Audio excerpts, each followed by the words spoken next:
We've got our hands on the Acer Aspire 5, an affordable, versatile, and responsive laptop designed for everyday use with a very solid feature set for the price. But in the hyper-competitive mid-range laptop market, how does it actually compare to the competition? And how is the Acer 5 to actually use? In this video, we'll be going over the key features, seeing who this product would actually be good for, how it compares to the competition, and whether or not it's actually worth your hard-earned money.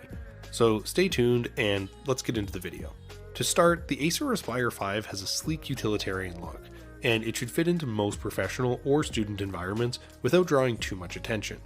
I thought that the build quality was solid for the overall price, although the aluminum casing is relatively flimsy and prone to flexing compared to other higher end options. It has a thicker profile and it weighs around 4 pounds, which is light enough to carry between meetings and rooms, but you can feel it in your bag. It comes with a wider range of ports that makes it a very suitable workstation, including an Ethernet port for hardwiring, along with 3 USB-A ports and a USB-C port for some future-proofing, and it allows you to connect your peripherals. You can easily access the motherboard if you want to upgrade certain components, if that's the sort of thing that you're into, and it comes with a robust Wi-Fi 6 connectivity, which is very fast and reliable, and it provides a secure connection as you browse, along with a Kensington lock connector to keep it securely tied to your desk. It has a full-size keyboard, and I think that the number pad will suit office workers well, but smaller hands might prefer a more compact peripheral for comfort. I found that the keyboard was comfortable enough to type on throughout the day, but the short travel distance and flat keys felt a little unresponsive at times. The keyboard does come with modest backlighting, so you can see the keys better in dark settings. It also comes with an aluminum trackpad that readily registers your inputs, and it has a built-in fingerprint scanner for secure logins.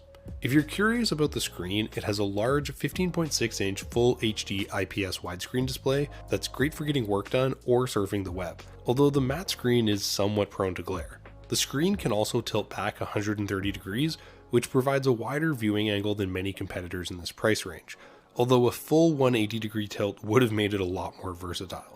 It has a 1920 by 1080 resolution, and it delivers a decent enough picture quality, solid color reproduction, and an intense saturation to boost the vibrancy.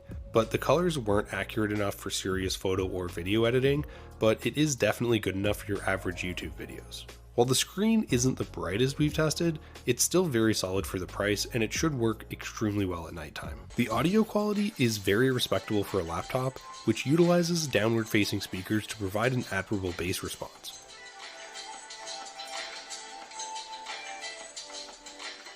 You also get a 720p webcam centered in the top bezel that produces not so great quality. I thought that the 4-core 11th gen Intel Core i5 processor performed really well. It delivers enough power to keep Windows applications running smoothly and handle most daily tasks such as streaming or browsing the web. We benchmarked it using Cinebench, and it actually outperformed some of the Intel Core i7s from other modern laptops. While it's not strong enough for highly demanding processor-based workloads, you can get this laptop in higher configurations with more processing power. You get 8GB of RAM, which is the same as the popular Lenovo IdeaPad 3, and I could run multiple applications with different processes simultaneously without dramatically impacting the performance. It's also good to know that it comes with an ample 256GB solid-state drive to store all of your files, and the SSD can really help reduce load times. You should be aware that you can toggle the fan's cooling modes with a keyboard shortcut, which includes a silent mode, a normal mode, and a performance mode to prevent overheating while it's in use, although I definitely found the fans pretty loud at the higher settings.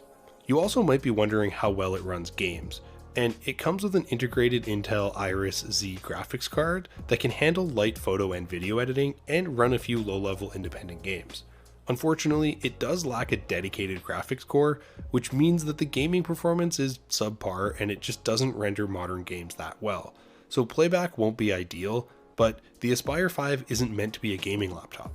If you want an alternative option that's more geared towards gaming, then the Asus TUF A15 comes with the same display quality and RAM and a more powerful NVIDIA GeForce GTX 1650 GPU chip with 4 gigs of GDDR6 for better in-game performance and a superior 512GB SSD, but it's more expensive.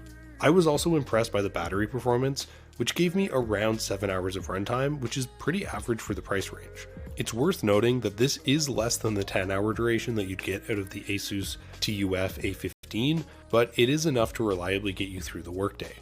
You can also moderately increase the battery life by dimming your display or limiting your web browsing, and it's useful to note that it takes around 3 hours to charge completely, which is on the slower side.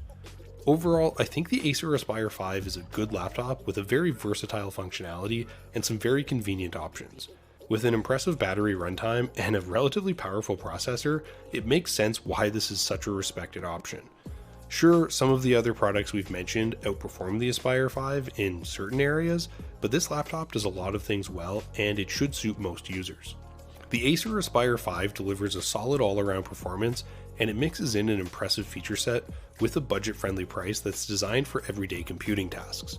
While it has some drawbacks, I think this is still a great option in this price range. Hi everyone, Nikki Sun here, and today I'll be covering the brand new Acer Swift 3 laptop. This laptop boasts an all-metal chassis that weighs in at 2.65 pounds. The ultra-narrow bezels give you up to 85.73% screen-to-body ratio with up to 300 nits brightness, giving you a 14-inch Full HD IPS non-glare display. Powered by an AMD Ryzen 7 5700U mobile processor with Radeon graphics supporting DirectX 12, you can transfer data at 10 gigabytes per second. While you can connect to displays and charge external devices via the full-function USB Type-C port, power-off charging is also supported via one of the USB Type-A ports. Also, this laptop comes with dual-band Wi-Fi 6 and is equipped with DTS audio, Acer True Harmony, and AI-enhanced noise suppression, plus Acer Purified Voice technology with dual microphones. You have a quick login thanks to Windows Hello with fingerprint reader, and to top it all off, 12.5 hours of battery life. I know that was a lot, so let's take a closer look at this laptop, including a quick unboxing to just show you how easy it is to set up the Acer Swift 3 laptop. First of all, we have our power cord, an AC adapter,